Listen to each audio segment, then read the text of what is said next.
This week, we'll take you all over Africa as part of our series, Emerging Cultural Voices. We begin today with Teddy Afro, one of the most popular singers in Ethiopia, though not necessarily popular with the government. Afro is in prison. The case involves the death of a man in a traffic accident, but some believe it's because Afro said too much in his songs. Here's NPR's Gwen Thompkins. In public, Ethiopians have mastered the art of not saying much. This was true during Emperor Haile Selassie's years on the throne, when life, liberty, and happiness depended on staying in His Majesty's good graces. It was also true during the years of what was called the Derg, a military dictatorship that shot its critics on the street, then forbade family members from publicly mourning their dead. And after nearly 20 years of Ethiopia's current leadership, it's still true today. Tamarat Nagera is the editor of a privately owned weekly newspaper in Addis Ababa. He says many of the government's most vocal critics have landed in jail. There is a serious self-censorship in Ethiopia, a serious self-censorship. So, you better know what you're speaking. You better know. So when someone does open his mouth here, even to sing, everybody pays attention. Teddy Afro is the stage name of Tewodros Kasahun, a 33-year-old reggae singer who has released a handful of recordings.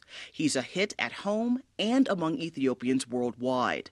Afro's best-known songs promote peace among Ethiopians of every ethnic and religious stripe. Remember that Bob Marley classic, One Love? Let's get together and feel all right. Kinda like that, but with an Ethiopian stank on it. Here's Afro's song Abogida, which means the ABCD of love.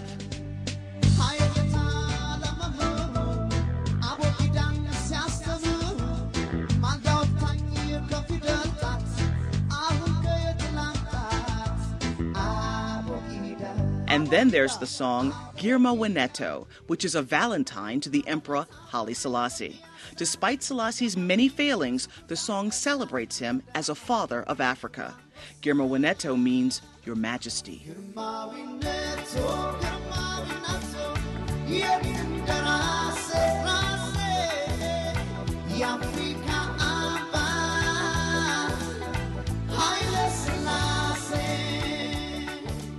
The song that seems to resonate most with Afro's fans is about forgiveness. It's called Ja Yastaserial, which translates to God redeems, and it encourages Ethiopians to forgive those who have done them wrong.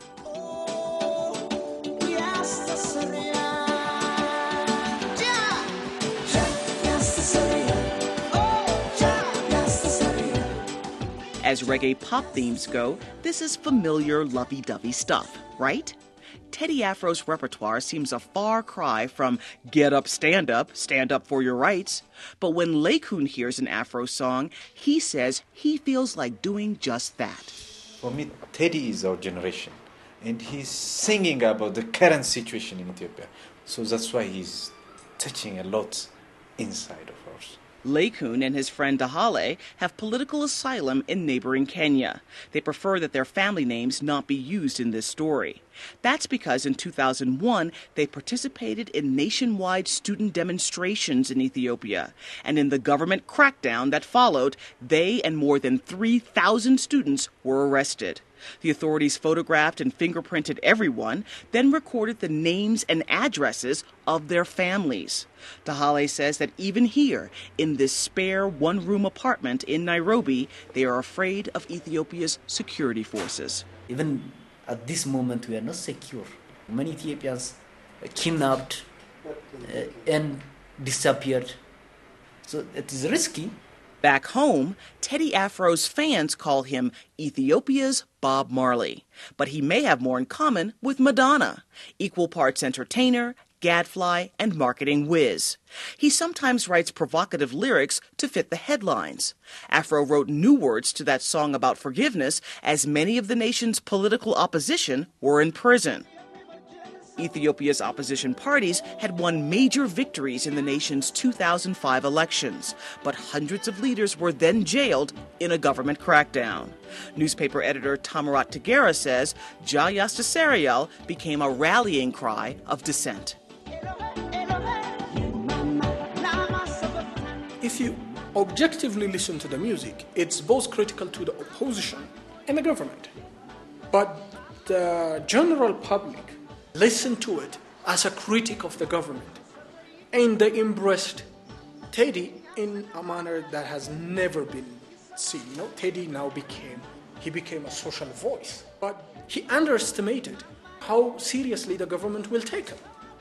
At present, Teddy Afro is unavailable for comment. He's been in jail for well more than a year on charges related to the death of a 25-year-old homeless man who was struck by a car.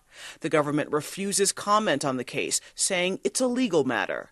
But many here sense keen government interest. Again, Tamarat Tigray.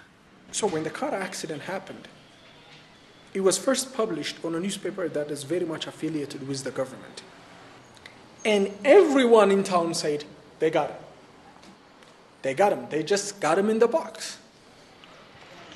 On a recent weekday morning outside the Supreme Court in Addis Ababa, things are looking pretty dreary. It won't stop raining. Teddy Afro has been sitting in a soggy-bottomed white van for more than an hour, awaiting his latest court appearance. But Afro's lawyer reports some favorable news. With time off for good behavior, Afro may be free as early as next month. But free may be too strong a word. Negasso Gidada is a former leader of Ethiopia's current regime who is now in the opposition. He says that once the government sees you as an enemy, it doesn't let you die. It doesn't let you live. Either it imprisons you, or you will be put in different kinds of problems, so that you have a hard life in you. This is how it punishes. It doesn't kill, but kills you in another way. Whether Afro can or will continue his career in Ethiopia remains a question. Recent laws in the country have further restricted free speech, and human rights groups contend that the government could easily use the nation's new anti-terrorism law to move against its critics. A top government leader has strongly denied that claim. But nearly everyone here is uneasy about Teddy, about the future, about the price of saying too much. Gwen Thompkins, NPR News, Addis Ababa.